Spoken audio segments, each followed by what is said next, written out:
Ambassador sat in the dim conference room and stared at the holographic document floating before her eyes. The words glowed blue against the darkness of space visible through the viewport. Outside, the neutral station called Sanctum Prime orbited quietly between human territory and what used to be enemy space. 12 years. That's how long the war had lasted. 12 years of battles across 17 star systems. 12 years of watching ships explode and colonies burn. Had lost count of how many memorial services she'd attended, how many families she'd had to comfort with empty words about honor and sacrifice. Now the collective wanted peace. They had come to this station with their delegation, their translators, and their formal apologies. The war was over. Humanity had won. Scrolled through the treaty clauses, most of it was standard. They would withdraw from disputed territories. They would pay reparations. They would limit their military fleet to defensive purposes only. Trade routes would be established. Prisoners would be exchanged. Then she reached Article 47, subsection 12. She read it once, then again, then a third time to make sure she understood correctly. The collective, as acknowledgement of unprovoked aggression, shall extend personal apology to each human military veteran affected by the conflict. Looked up at the delegation sitting across the long table. War Prime sat in the center, his tall frame hunched over to fit in the station's human-sized furniture. His 4 arms rested on the table, and his mandibles clicked softly. The translator device hanging from his neck turned the clicks into words. "Ambassador," said through the device, "is there a problem with the clause?" Gestured at the glowing text. "Personal apology to each veteran. That's a strange requirement for a peace treaty." His mandibles clicked again, faster this time. The translator rendered it as a sigh. "It is our way. When we have wronged another in war, our honor requires personal acknowledgement. We must face those we have harmed and ask for forgiveness. It is the only path to true peace." "I see," said slowly. She pulled up another screen and began typing. "And you understand how many veterans that includes?" "We attacked 17 of your systems. We estimate perhaps 10 million of your soldiers saw combat." Turned the screen toward the delegation. The number glowed in red, 847 million. His compound eyes widened. The other delegates made sounds that the translator couldn't quite capture. One of them stood up so quickly that their chair toppled backward. "That cannot be correct," said. His voice carried a tone the translator marked as distressed. "That is nearly 1 billion individuals." 847 million, confirmed. "That's counting all branches of service. Army, Navy, Marines, Planetary Defense Forces, Medical Corps, support personnel, colonial militia. Everyone who served during the war years. Some of them only spent a few months in training before the war ended. Some of them fought from the first day to the last." His mandibles worked silently for a long moment. Humans breed so quickly. "We have a lot of colony worlds," said. "When you attacked us, nearly every human world activated their draft. Some colonies are small, just a few 100,000 people. Others have billions. Earth alone has 12 billion citizens. When you threaten human homes, humans volunteer to fight. Sometimes we have to turn people away." The delegation huddled together, speaking in rapid clicks that the translator couldn't keep up with. Waited. She had time. Peace was worth waiting for. Finally turned back to her. "This will take years, decades perhaps, but we cannot withdraw the clause. It is bound to our honor. If we do not apologize personally to those we have wronged, we cannot have true peace. The war will always exist between us, even if the shooting stops." Thought about the veterans she knew. Her own brother had lost an arm at the Battle of Sgate. Her daughter's husband had served on a destroyer that barely made it home. Her former assistant had never come back from the Titan offensive at all. "Let me make sure I understand," said carefully. "You want to personally apologize to 847 million people, face to face?" "Yes." "That's insane. Yes, agreed, but it is necessary. Sat back in her chair and looked out at the stars. Somewhere out there, millions of veterans were trying to rebuild their lives. Some had lost limbs. Some had lost friends. Some had lost planets. All of them carried scars that would never fully heal. If we agree to this, she said, if we put this clause in the treaty, you understand that some of those veterans won't want to hear your apology. Some of them will be angry. Some might even try to hurt you. We understand, said. We will accept their anger. We have earned it. And if it takes 50 years, then it takes 50 years. Looked at the number again. 847 million. She thought about her brother, who still had nightmares about the battle where he lost his arm. She thought about all the others like him, scattered across human space, trying to forget a war that had marked them forever. Maybe this was crazy. Maybe it was impossible. But maybe, just maybe, it was exactly what they all needed.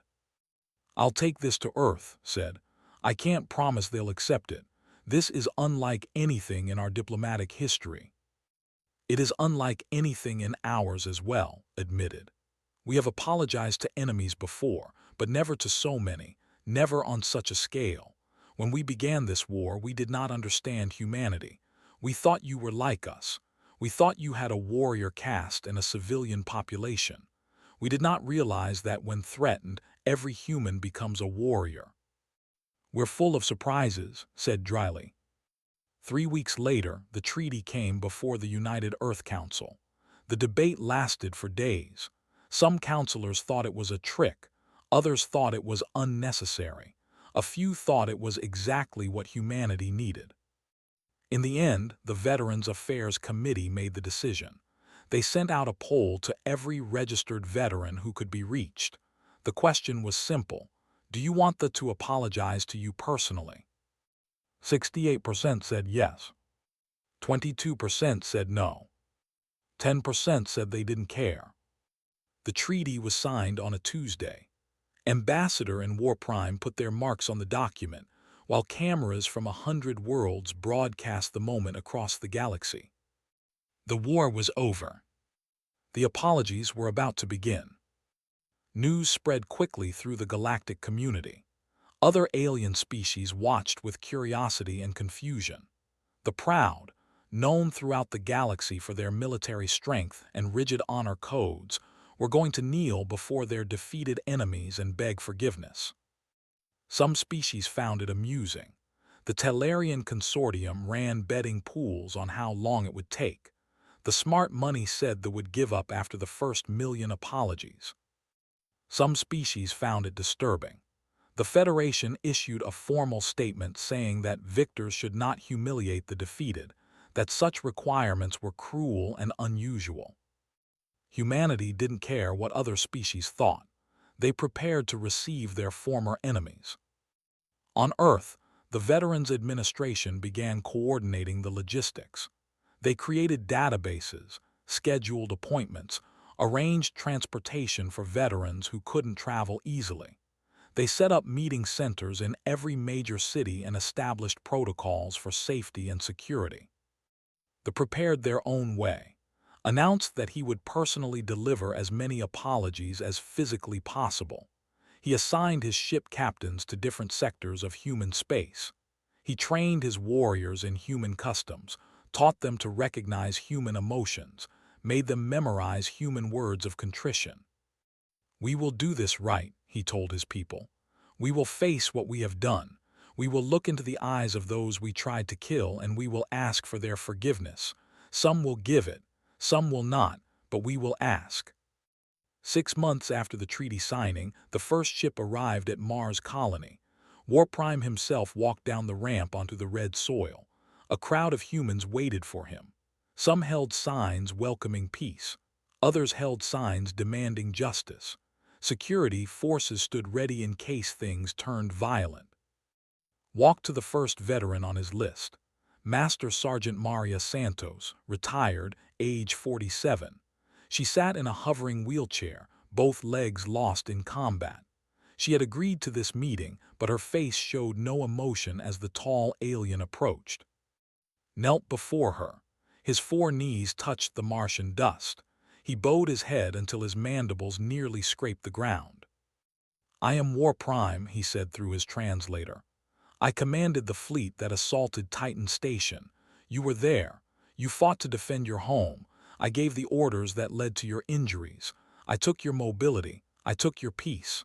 I took 12 years of your life. I am deeply, truly sorry." He reached down and removed the blade from his belt.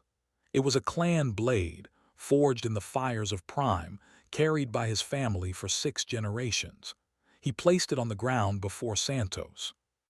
"In my culture," he continued, "this gesture means I place my life in your hands. You have every right to take it. I will not resist." Santos stared at the blade, then at the crowd around them. The cameras were recording everything. This moment would be broadcast across the galaxy. She reached down and picked up the blade. It was heavy, designed for hands. She held it awkwardly, testing its weight. Remained kneeling, his head bowed, waiting. Santos looked at the blade for a long time. Then she placed it back on the ground between them. "I accept your apology," she said quietly. "Now stand up. You look ridiculous down there." Rose slowly. "Thank you," he said. "Your mercy honors both our peoples." "I'm not being merciful," Santos said. "I'm being practical. The war is over. You lost. We won. Now we both have to live with what happened. Might as well start trying to move forward." "May I ask you a question?" said. "Go ahead." "Why did you agree to this meeting? Many of your fellow veterans refused." Santos gestured at her missing legs. "Because I need to know something. I need to know if you understand what you did. Not just to me, but to all of us. I need to know if you actually feel sorry or if this is just politics." His mandibles clicked slowly. "I understand. Would it help if I told you about the soldiers I lost, the warriors who died following my orders?" "Maybe," Santos said. "I lost 47,000 in the Titan assault. Most of them were young. They believed they were defending our territory from human expansion. They believed the propaganda we were told. They died thinking they were heroes."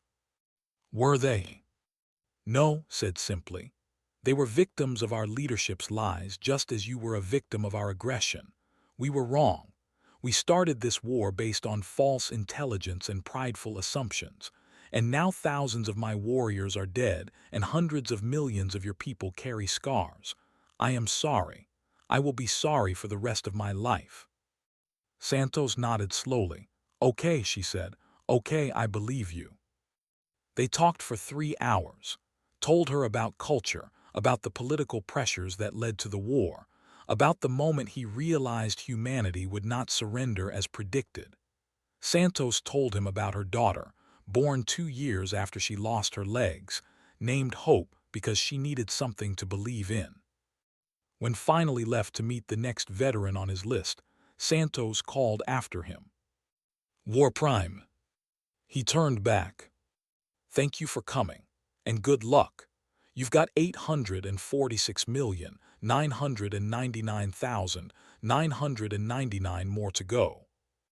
His mandibles clicked in what might have been laughter. "Yes, I am aware." The pilgrimage, as it came to be called, had begun. The news networks loved it. Every night broadcasts showed warriors kneeling before human veterans. The footage was powerful. Sometimes the veterans cried. Sometimes they cried, though few humans knew that the moisture gathering in their compound eyes meant the same thing. Sometimes they shook hands, or the human equivalent of hand gestures. Sometimes they just sat together in silence. But not all meetings went peacefully. On Europa Station, 3 months into the pilgrimage, a commander named or arrived to apologize to the veterans from the New Shanghai colony. New Shanghai had been one of the first colonies attacked. They had used orbital bombardment. 15 million humans had died in the first hour. James was waiting when or arrived. Was 52 years old, gray-haired, with burned scars covering the left side of his face. He had been off-world when New Shanghai was destroyed, serving on a cargo ship. His wife, his parents, his two brothers, and his infant daughter had all been on the surface. Or approached with his translator and his prepared speech. He knelt as protocol required. He began to speak. Didn't let him finish.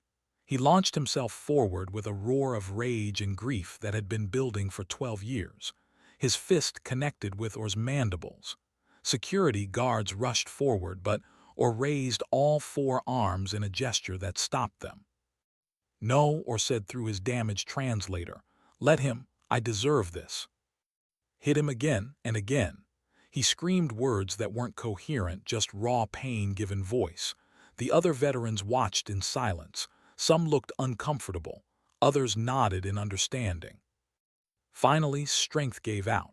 He collapsed onto the floor, sobbing, Or remained kneeling, his blue blood leaking from cuts on his face. He didn't move to defend himself or wipe away the blood. I am sorry, Or said quietly. I commanded that bombardment. I gave the order. I killed your family. I killed 15 million of your people. There are not enough words in any language to express my sorrow. I will carry their deaths until I die. I am sorry.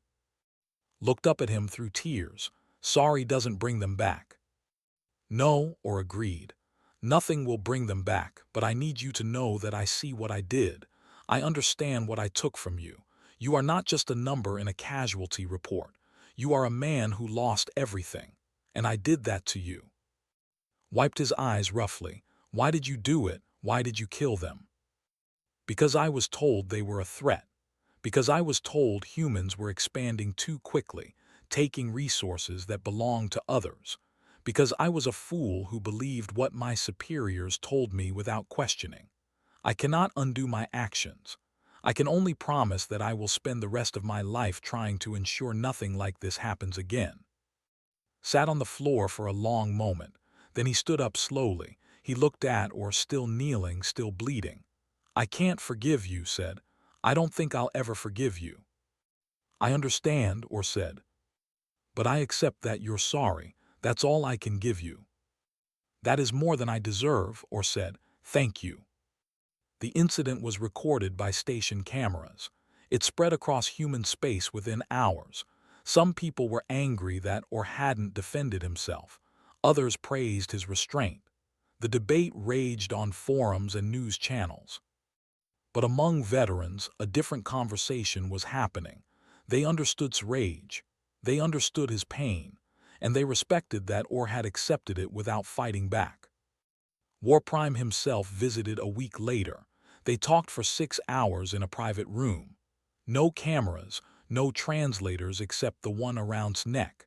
What they discussed remained private but issued a statement afterward.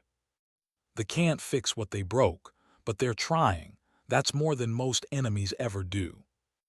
As months became years, patterns emerged.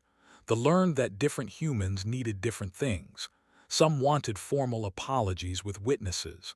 Some wanted private conversations. Some wanted to yell and rage.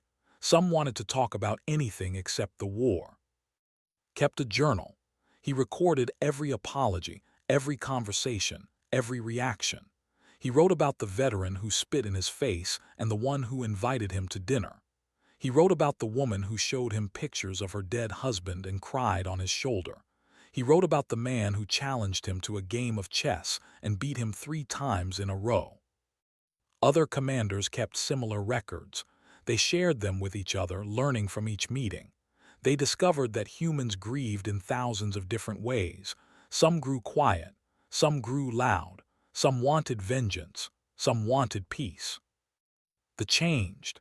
Slowly, subtly, but noticeably. They began to understand human culture in ways that 12 years of war had never taught them. They learned about human humor, human music, human food. Veterans invited them to birthday parties and memorial services. They attended both. On Ganymede, a delegation visiting Admiral Tor's retirement home ended up staying for 2 weeks.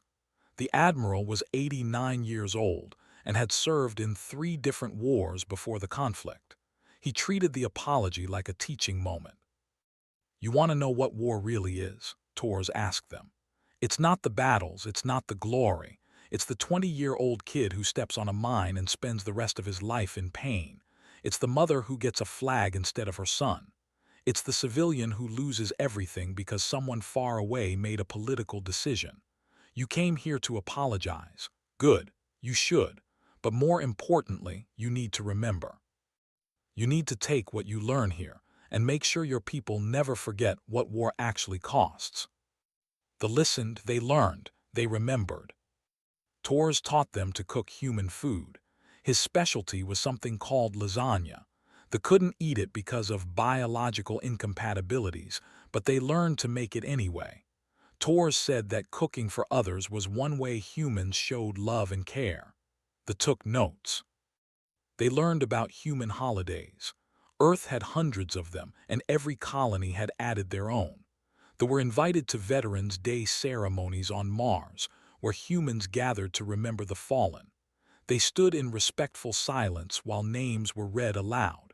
Some of those names were humans their own actions had killed. They learned about human art.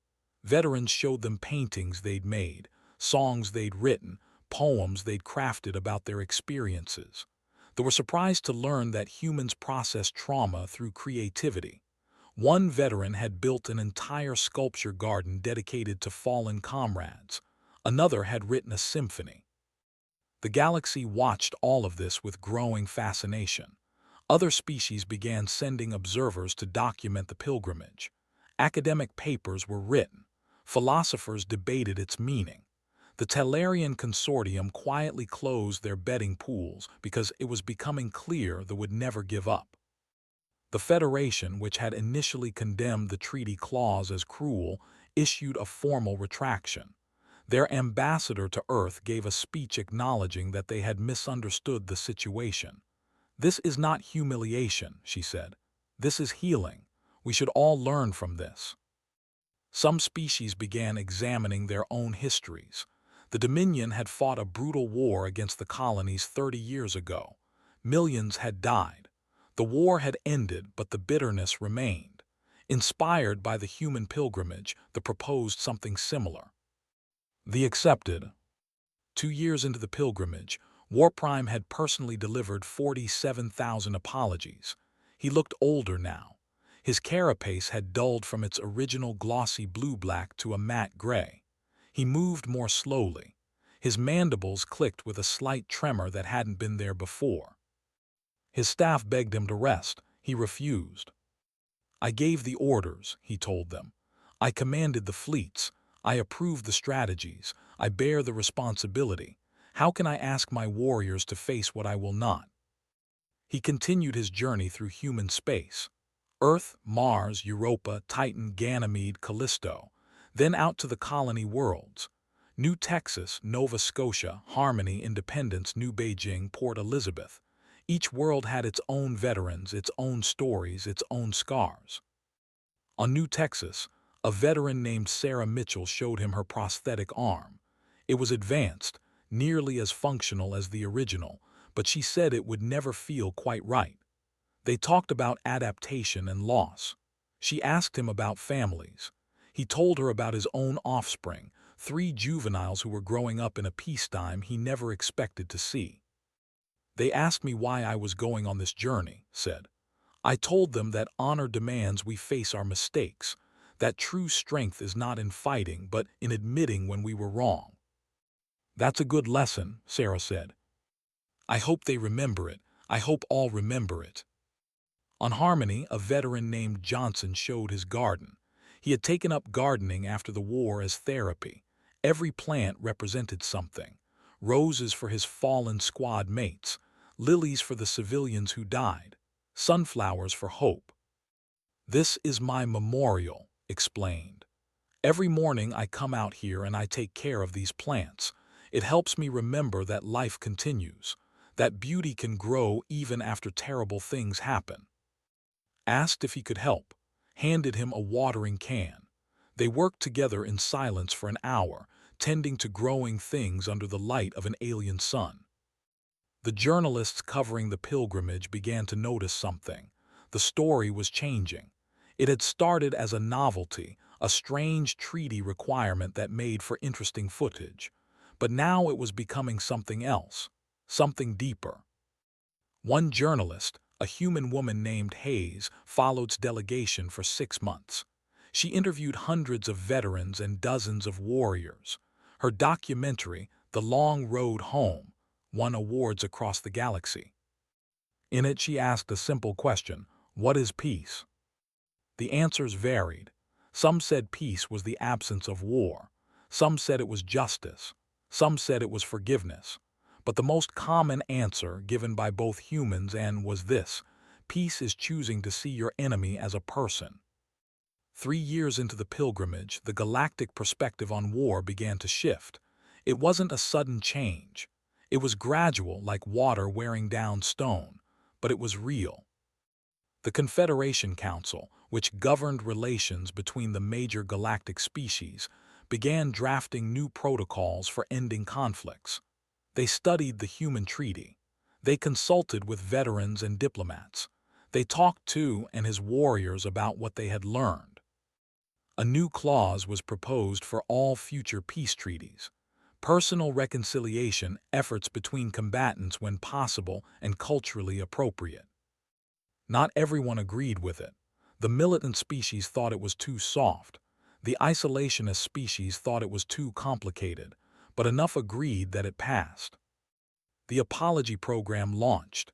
It was smaller than the human pilgrimage, but it followed the same principles: face-to-face meetings, personal acknowledgement of harm, genuine attempts at understanding.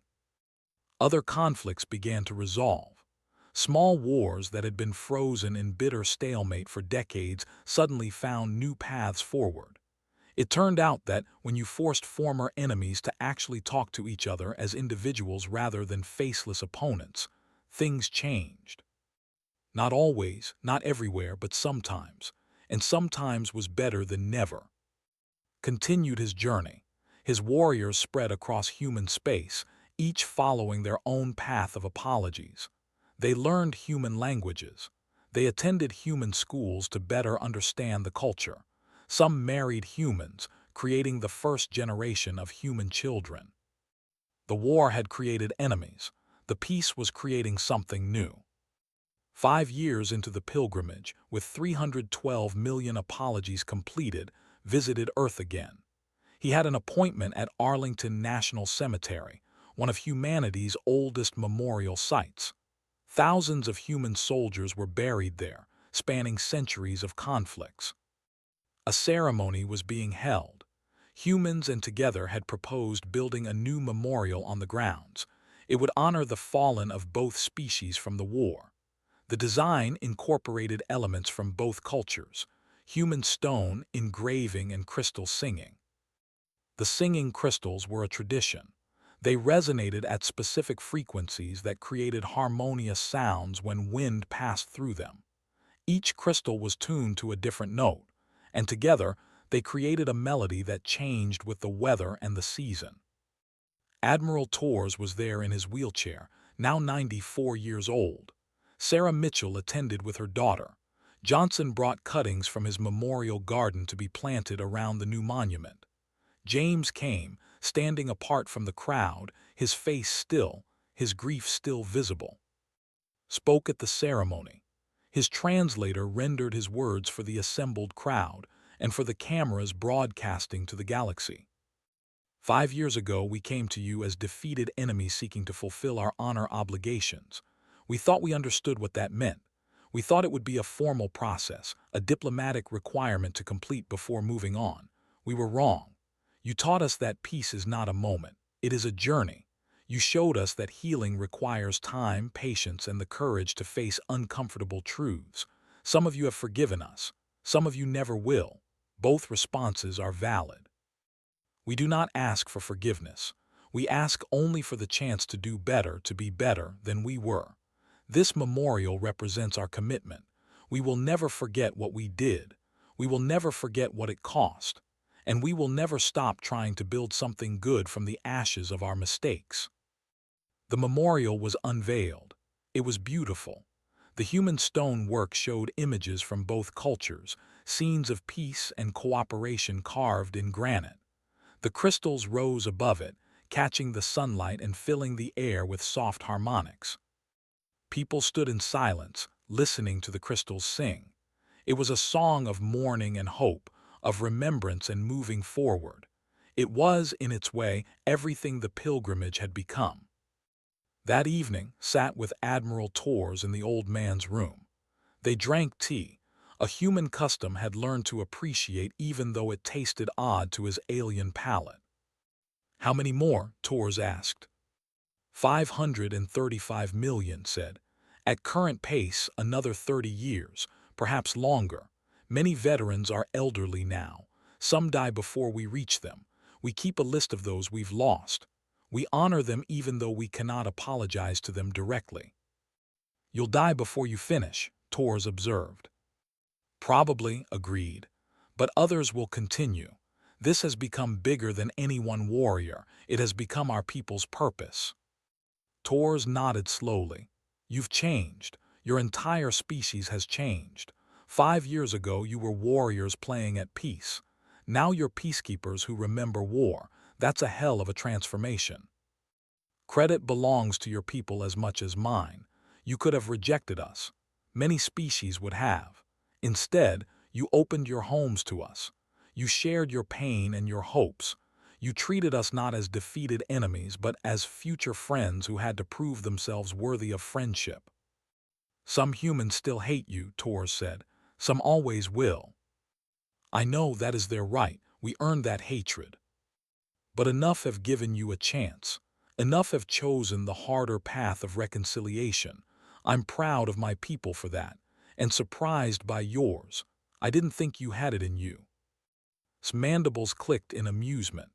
"Neither did we. You taught us that strength comes in many forms, that sometimes the hardest battle is the one against your own pride and prejudice." They sat in comfortable silence for a while, watching the sun set over Earth's horizon. Two old warriors from different worlds, different species, different sides of a terrible conflict. But in that moment, they were just two people who had survived war and were trying to build something better. Tors died 3 months later, attended his funeral. So did 24 other warriors who had learned from the old admiral. They stood in respectful silence while Tors was laid to rest with full military honors. The crystals from the Arlington Memorial sang in the distance, carrying his memory on the wind. The years continued to pass. The pilgrimage became a fixture of galactic life, so common that it barely made news anymore except on anniversaries or when something unusual happened. But for the individuals involved, each apology remained as significant as the first. Was now 68 years old, ancient by standards. Most warriors died in combat or retired to quiet lives long before reaching such an age. His carapace was dull gray, almost white in places. He moved with careful precision, each step deliberate. His mandibles trembled constantly now, making the translator work harder to render his speech clearly. His offspring were adults now. 2 of them had joined the pilgrimage, carrying on his work. His eldest, Ara, had delivered 15,000 apologies herself. She told him once that she felt closer to humans than to traditional culture. He understood.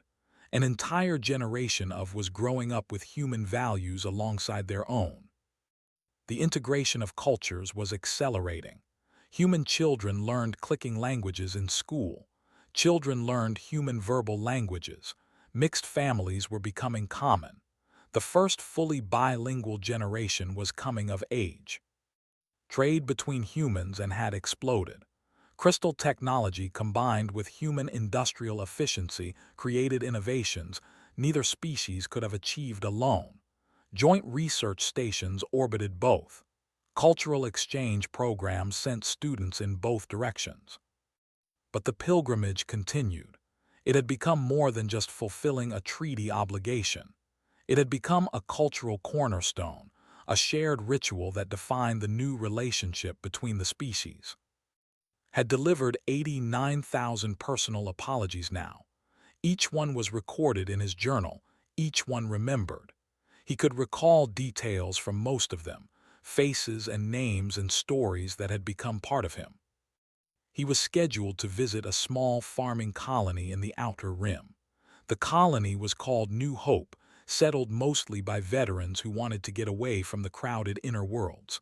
Population, 3,247. Veterans registered, 127. The ship journey took 2 weeks. Spent the time reviewing files on each veteran, learning their service records, understanding where and when they had fought. It was important to know these things, to show that he wasn't just delivering generic apologies. New Hope was beautiful. Green fields stretched to the horizon under a yellow sun slightly warmer than Earth's. Small farms dotted the landscape, each with its own house and outbuildings. A single town served as the colony's center, with a market, a school, a medical clinic, and a memorial park. The colony administrator, a woman named Director Hayes, met Shuttle personally. She was polite but reserved.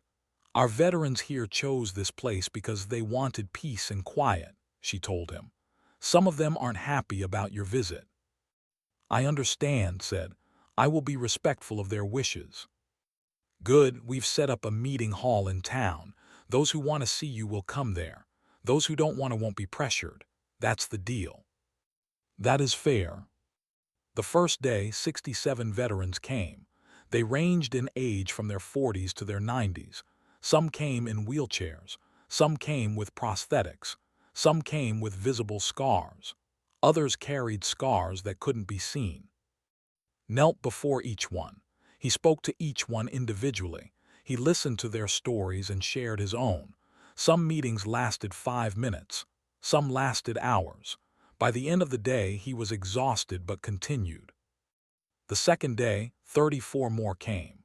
Some had been uncertain the first day, but hearing from their neighbors that was genuine convinced them to give it a chance. Others came specifically to tell him they would never forgive him. He accepted both responses with equal grace. The third day, 19 came. These were the holdouts, the ones who had needed extra time to decide. Among them was the colony's oldest veteran, Private First Class Anderson. He was 103 years old, one of the oldest living humans who had served in the war. Anderson had fought in the war's earliest battles and its last. He'd enlisted at age 91, lying about his health status, because when the attacked he felt obligated to serve. The recruiters had eventually figured out his real age, but by then he'd already completed basic training and they decided to let him serve in logistics. He'd spent the entire war moving supplies, never firing a shot in anger, but he'd seen plenty of the war's aftermath. He'd loaded wounded onto hospital ships. He'd sorted through the belongings of the dead to send to their families. He'd heard the stories from the front lines and held the hands of dying soldiers who needed someone to be with them at the end. Now he sat in his farm's front yard, surrounded by gardens his great had planted, waiting for a war prime to come apologize. Walked up the dirt path slowly. His legs ached. His carapace felt heavy. But he had learned that the last apology was as important as the first. Anderson watched him approach. The old man's face was weathered and lined, his body thin, but his eyes were sharp and clear. He didn't stand as approached. He simply gestured to a chair next to his own. "Sit," Anderson said. "You look like you're about to fall over." Sat gratefully. It was unusual. Normally he knelt. But he understood that Anderson was offering something different, not a formal apology session, but a conversation between two old soldiers. They sat in silence for a while, watching the sun move across the sky. Anderson's farm had fruit trees, something called apple trees, heavy with ripening fruit. The air smelled sweet. "You've been doing this for years," Anderson finally said. "Why?" "Because it is necessary," replied. "Because my people started a war based on lies and pride. Because hundreds of millions of humans suffered because of decisions I helped make. Because the only path to real peace is to face those we have wronged." That's the official answer, Anderson said. What's the real one? His mandibles clicked slowly. Because I am tired of being defined by the worst thing I have ever done. Because I want my offspring to grow up in a galaxy wherein humans are friends, not enemies. Because every time I apologize, every time I hear a veteran's story, I understand a little more about the price of my mistakes. And because I hope that by facing that price, I might become someone worthy of the peace we've been given. Anderson nodded. Good answer, better than the official one. Thank you. May I ask you a question? Go ahead. Why did you agree to see me? At your age, you could have simply refused. No one would have judged you for it. Anderson chuckled, a dry sound. Because I wanted to see if you were real. I wanted to know if this whole pilgrimage thing was genuine or just political theater. I've lived long enough to see a lot of empty gestures. Politicians apologizing without meaning it. Leaders saying whatever sounds good. I wanted to look you in the eye and see if you actually meant it. And what do you see? I see an old warrior who's tired and hurting and doing it anyway. I see someone who's spent years traveling to every corner of human space to kneel before people who hate him. You could have delegated this. You could have sent subordinates, but you didn't. That tells me something. What does it tell you? That you understand what honor really means. Not just fighting bravely or following orders, but taking responsibility for your actions and facing the consequences. That's rare. Most people run from that kind of accountability. They sat in silence again. Anderson's great-granddaughter, a child of maybe 7, came running up with a basket of apples. She stopped when she saw, eyes wide. "Grandpa, there's an alien here," she said, awestruck rather than afraid. "This is War Prime," Anderson told her. "He came from very far away to talk to old soldiers like me." "Why?" "Because sometimes grown-ups make mistakes and need to apologize." The girl considered this with the seriousness only children can manage. Then she walked up to and held out an apple. "Would you like one? Grandpa says sharing food is how we make friends." Took the apple carefully in one of his 4 hands. His biology couldn't process it, but the gesture's meaning was clear. "Thank you, young one. This is very kind." She beamed and ran off. Anderson watched her go with obvious love. "She's my youngest great-grandchild. 7 generations of my family have lived in peace because the war ended. That's worth something." "It is worth everything," agreed. "So I accept your apology," Anderson said simply. "Not because I think it fixes anything. The dead are still dead. The wounded are still wounded. But because you came all this way at your age to face one more old soldier, that took courage. And because I've lived long enough to know that holding onto hate just poisons you from the inside, I'm too old for poison." "Thank you," said. "Your forgiveness is a gift I do not deserve but will treasure." "Don't treasure it too much. I'm just one old man who's going to die soon anyway. The real question is what comes next. What happens when all the veterans are dead and the last apology is given? What happens to the pilgrimage then?" Looked out at the farm, at the growing things and the peaceful sky. "I do not know. Perhaps it will end. Perhaps it will transform into something new. But I hope the lesson remains. I hope both our peoples remember what we learned from this." "What did you learn?" "That your enemies are people. That reconciliation is harder than war but more valuable. That pride and propaganda can lead to terrible mistakes. That it is never too late to choose a better path, even if that path requires humility and pain. That some things are worth doing even if they take a lifetime to complete." Anderson smiled. "Those are good lessons. Make sure your offspring remember them." "I will. My eldest daughter is continuing the pilgrimage. Others will follow. We will ensure the memory survives." "Good, because humans have long memories. We remember kindness and we remember cruelty. Make sure we remember your people for the right reasons." The old man stood slowly, using his cane for support. Stood as well, towering over the frail human. Anderson extended his hand and carefully grasped it with one of his own. They shook, the ancient human gesture of peace and agreement. "Good luck with the rest of your journey," Anderson said, "however many apologies you have left." 534,873,000, replied. "But who is counting?" Anderson laughed. "You've got a sense of humor, I like that. Safe travels, Warprime. May your burden grow lighter with time." Returned to his ship that evening. Director Hayes accompanied him to see him off. As he stood at the boarding ramp, he turned back to look at New Hope one more time. Lights were coming on in the farmhouses as the sun set. Smoke rose from chimneys. Somewhere in the distance, someone was playing music. It looked like peace. It looked like the future. "Thank you for allowing me to visit," he told Hayes. "Some of our veterans needed closure," she replied. "You gave them that. Others just needed to see that you were trying. That was enough." "It will never be enough," said, "but it is all I can offer." Sometimes that's what matters most, not fixing everything but trying anyway. The ship lifted off, leaving the colony behind, stood at the viewport and watched New Hope shrink into the distance. 534 million apologies to go. He would not live to complete them all, but others would. The pilgrimage would continue. Back on Earth, in the Galactic Confederation Council chambers, ambassadors from 17 species gathered to discuss the latest proposal. The human representative, Ambassador, now elderly herself but still sharp, presented the findings from 15 years of the pilgrimage. "The data is conclusive," she told the assembly. "Personal reconciliation efforts reduce long-term hostility between former enemies by an average of 67%. They increase trade relations by 45%. They decrease the likelihood of renewed conflict by 83%.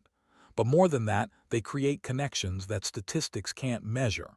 Friendships, marriages, shared cultures, understanding." The Tellarian ambassador, who had once run betting pools on how long the pilgrimage would last, spoke up. "We owe humanity and then an apology of our own. We mocked what you were doing. We thought it was foolish. We were wrong." "We all were," said the ambassador. "We judged too quickly. We thought we understood war and peace, but you showed us we understood neither." The vote was unanimous. The new Galactic Treaty Framework would include mandatory reconciliation efforts for all conflicts. Not identical to the pilgrimage, each species would adapt it to their own cultures, but based on the same principles. Face the harm you've caused. Acknowledge the individuals you've hurt. Choose healing over hatred. It became known as the Anderson Accords, named after the last veteran of the human war to receive an apology from Warprime. Anderson died peacefully 2 months after their meeting, surrounded by family, at 103 years old. His great-granddaughter, the one who had offered an apple, would grow up to become a diplomat herself, building on the foundation her great-grandfather had helped establish. Warprime died 5 years later at age 73. He had delivered 127,000 personal apologies by then. The funeral was held on both Earth and Prime, broadcast simultaneously across the galaxy. Humans and mourned together. His successor, Commander Aura, pledged to continue the work. "The pilgrimage does not end with one warrior's death," she declared. "It ends when every apology is given and every lesson is learned. We will not rest until both are accomplished." The work continued. Ships still visited human worlds. Veterans still received personal apologies. The number shrank slowly. 500 million, 400 million, 300 million. 30 years after the treaty was signed, the number reached 100 million. Daughter Aura now commanded the pilgrimage. She had inherited her father's journal, his records, his dedication. She had delivered 234,000 apologies herself. 50 years after the treaty, the number was 10 million. Most of the remaining veterans were the youngest soldiers from the war's final year. They were in their 70s now, living quiet lives, many with friends and colleagues. 73 years after the treaty, The list had one name left. Private Emma, age 91, living on Luna Colony. She had served for exactly 6 weeks before the war ended, never saw combat, spent her entire service doing communications work. She almost hadn't registered as a veteran because her service felt insignificant compared to others. But she was the last one, the final apology. The galaxy knew. News networks ran retrospectives on the pilgrimage. Historians debated its impact. Philosophers analyzed its meaning. Everyone watched to see how it would end. Ara herself came to deliver the apology. She brought with her a delegation of humans and old veterans and young civilians, diplomats and ordinary citizens. They came to witness history. Met them in her small apartment, looking embarrassed by the attention. "I really don't think I deserve all this fuss," she said. "I barely served. There were millions who did more than me." "That does not matter," Ara told her gently. "You served when your species needed you. You were part of the effort, and you are the last. That makes this moment significant." They sat together, human and with cameras recording for posterity. Ara knelt, just as her father had knelt before Master Sergeant Santos so many years ago on Mars. "I am Commander Ara, daughter of War Prime. On behalf of my people, I apologize for the war we started, for the pain we caused, and for the years we stole. We were wrong. We are sorry, and we are grateful for the chance to build something better with humanity." Wiped tears from her eyes. "I accept your apology, and I want to say thank you. Thank you for caring enough to do this. Thank you for teaching the galaxy that peace is more than just not fighting. Thank you for showing us all that former enemies can become friends." "We learned that from you," Ara said. "Humans taught us mercy when you had every right to seek revenge. You taught us that strength includes forgiveness. You showed us a better way." "Then I guess we're all teachers and students in this," said. "Anyway, I accept. And I really hope, that no one ever has to do something like this again because no one starts wars like this anymore." They embraced, human and the last veteran and the daughter of the warrior who started the pilgrimage. Around them, the assembled witnesses wiped their own tears. Some were human, some were from other species entirely. But in that moment they all understood what they were seeing. The end of one journey, the beginning of another. The pilgrimage was complete. 847 million apologies delivered over 73 years by thousands of warriors. The largest, longest reconciliation effort in galactic history. But it wasn't really complete, because the lessons it taught continued, because the connections it forged remained, because the children born into the peace it created would grow up never knowing their species as enemies. On Earth at Arlington Cemetery, the memorial crystals still sang. On Prime, the Peace Gardens honored human and fallen alike. Throughout the galaxy, former enemies lived and worked and loved together. And in schools across hundreds of worlds, teachers told the story of the Galactic Peace Treaty and its unusual clause. They told students about War Prime and Master Sergeant Santos, about Admiral Torres and Private Anderson, about all the millions of meetings that turned enemies into friends. They taught that peace was a choice, that reconciliation was work, that true strength meant admitting mistakes and trying to fix them. They taught that the hardest battles were often fought not with weapons but with words, not with violence but with vulnerability, not by winning but by understanding. And children, human children from dozens of species, learned that the galaxy could be better than it had been, because people had chosen to make it so. The pilgrimage was over. The peace it created was just beginning.